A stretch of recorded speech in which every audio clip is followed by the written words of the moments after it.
Here I have CUBOT X18, and today I'm going to show you how to take screenshot on this device. So to do this, firstly you have to open screen which you want to capture. For example, it could be list of apps, and then to do this you just have to press a power key and volume down for about a second like this at the same time, and that's how you can take screenshot. Let me show you one more time.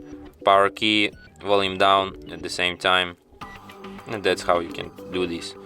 You also can take screenshot by going to the upper bar, and here you have the button screenshot, which works exactly the same way. And there's also the third method to take screenshot. Just hold down power key, and here you have the button screenshot at this turn off menu too. You can find your screenshots in gallery, in the screenshots album, and here they are, all of our screenshots. And from here you can edit, share, or delete your screenshots. And that's it! Thanks for watching! If you find this tutorial useful, don't forget to hit that like button and subscribe to our channel.